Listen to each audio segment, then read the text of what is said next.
A lot of people think that being a good Buddhist is really just about being a kind person. And that's great, of course, but is it enough? Is it enough for a real, deep, lasting transformation?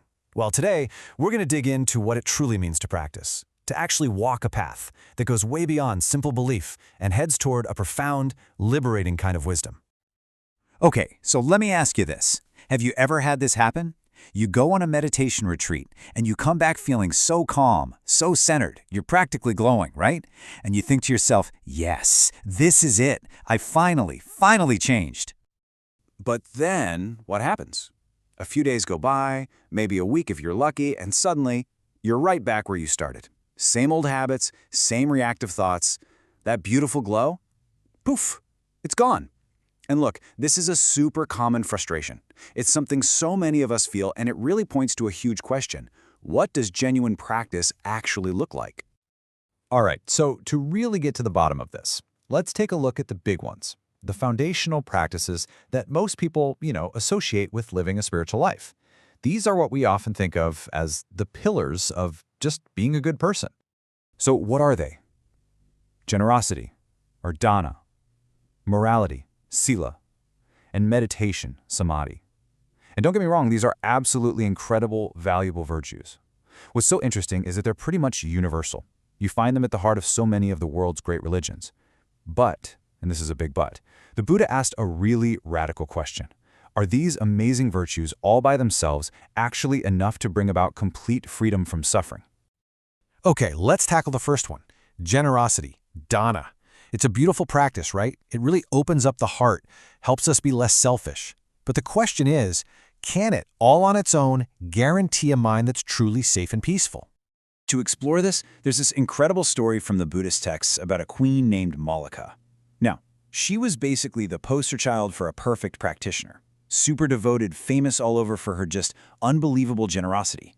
I mean, if anyone's good deeds should have guaranteed them a great future, it was her. But, and here's the twist, the whole point of the story. As she's on her deathbed, after a whole lifetime of accumulating all this good karma, her mind in that final moment latches on to one single memory of a past mistake, a tiny lie she once told. And that one single unwholesome thought popped up at the most critical moment you can possibly imagine. And the result of that one thought? Her entire lifetime, an ocean of good karma was just temporarily blocked, and she was reborn in a place of intense suffering for 7 days. Now, I know what you might be thinking. 7 days? That's it? In the grand scheme of things, what's the big deal? But there's this fantastic analogy that really drives the point home. Imagine dipping your finger into boiling water for just 7 minutes. Would that feel like a small thing? No way. It's a really stark reminder of just how vulnerable our minds are when they're missing a certain kind of wisdom, no matter how good and kind we've been. Okay, so generosity alone isn't foolproof. Got it. So what about morality, or sila? Living a really ethical, impeccable life. Surely that's got to be enough, right? Well, not necessarily. The Buddha actually warned that when we practice morality without the right kind of understanding, it can curdle into a really subtle kind of ego.